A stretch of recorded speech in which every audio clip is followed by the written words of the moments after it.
Nothing will crush a real estate investor's spirit like landlord stress. The difference between being successful and miserable in managing properties is education. Welcome to Landlord University, where landlords learn. Landlord University is recorded from inside the RentPrep office, where Stephen White and Jeff Pearson share the lessons learned from working with some of the most successful landlords. Welcome to Landlord University Night School. I'm Jeff Pearson, and this is my co-host, Stephen White. Hello, Stephen. How are you doing this evening? Pretty good, Jeff. We're going to talk about something that we run into quite a bit here, which is landlords giving bad references. And there's definitely some hesitation a lot of times. Some landlords we talk to, and you ask that question, what type of a renter was this person? And they have no problem giving you all the dirty details and say, you know, they were terrible, don't ever rent to them. But there are definitely some landlords that sort of begin to tell you and then hold themselves back a little bit, and they'll say, well, I don't know how much I can say, or I'm not sure if I'm allowed to tell you everything, or if I'm allowed to tell you that. So I guess some of the things that we can cover quickly are what legal obligation does the landlord have to protect certain information, if they have any obligation at all, and what are the benefits of giving that information up. Right. And it's interesting. In another life, I was a human resource manager, and there are some laws pertaining to this, certainly in California, where I'm from, and I'm sure all across the country, where, if you fire someone for cause, say for violence in the workplace, if somebody calls for a reference and you don't tell them, and then they have a situation where somebody is violent in the workplace and somebody gets hurt, you're liable for not telling them. Right. And I would assume that you kind of would have a similar situation. It might not be so clear and so black and white, but I would be hesitant to hold back on information, especially when it comes to violence and things like that. Well, it's funny. I think another big reason that landlords hold back, and this is definitely, a question that we get very often.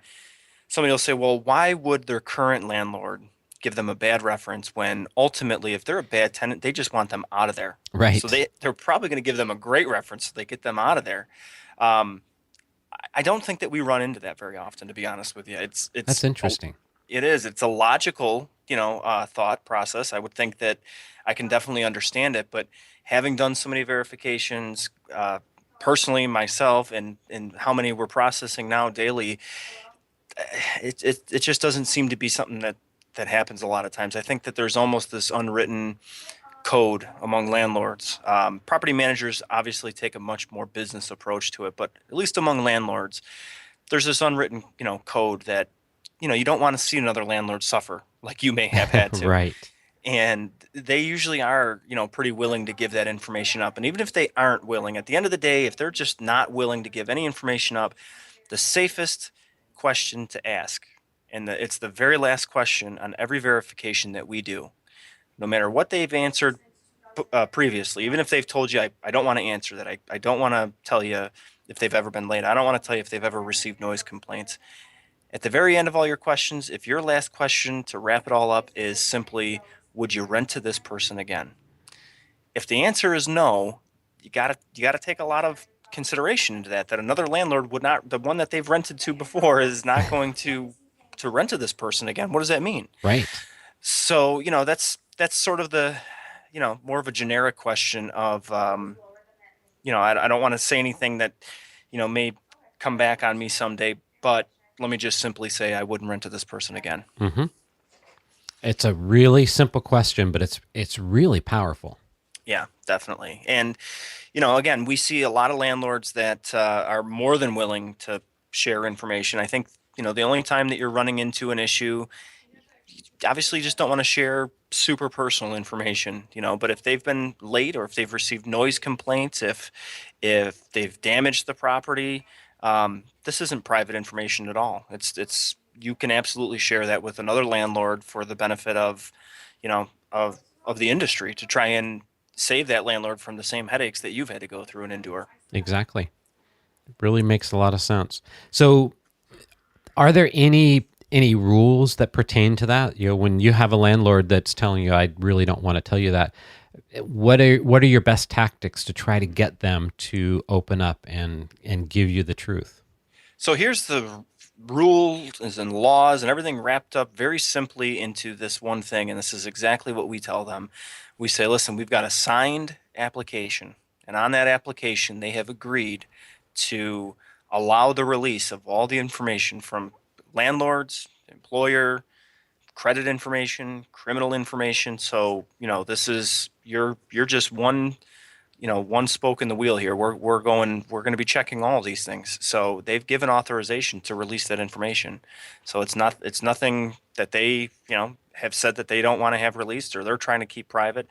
Trust me, there's plenty of times where I've wondered, why would this person even put this landlord's phone number down after the reference I just got, or why would they have ever signed that agreement saying, yes, you could release that information? But I think, a lot of the tenants or a lot of the applicants just don't think that you're going to make that phone call. So Right. I think that's why it's even more important to actually make it and get that information. Again, it's available, it's out there. You have to perform your due diligence and find that information before you make a commitment to rent to somebody. That could be a terrible mistake. Very true. And you also have to keep in mind, if you're not going to be honest and truthful about the references you give, then how can you expect that the references you're trying to get for your future tenants or prospective tenants are going to be any more truthful? Right. Yeah. And again, there's that code among landlords, I feel, and property managers. There's not so much of a code. Everything is very by the book, usually with, these larger apartment communities, property management companies.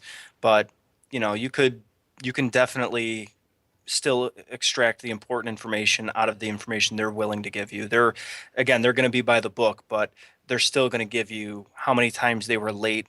And they may even be able to give you more specific information than a non-professional, individual landlord is going to be able to give you. They're going to be able to give you the dates they were late, the date of a complaint, or how many complaints or noise complaints. They're going to be able to be very, very specific, whereas an independent landlord is going to give you more of a generalization and say, we had a couple of complaints, or there was several times the police were called out.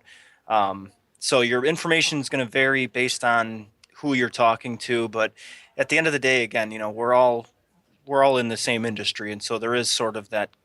I don't know if I want to say camaraderie, but it's just this understanding that we look out for these types of tenants. Nobody wants to have them. Right. Really makes sense. Well, great, Stephen. I think that wraps up another evening of night school. I'll look forward to talking with you tomorrow evening. Great. Thanks, Jeff. Thanks for listening to Landlord University. And remember to visit rentprep.com/landlordu to see show notes and access free resources like forms and guides. And be sure to check out Jeff Pearson hosting his own hit podcast at thementorimpact.com.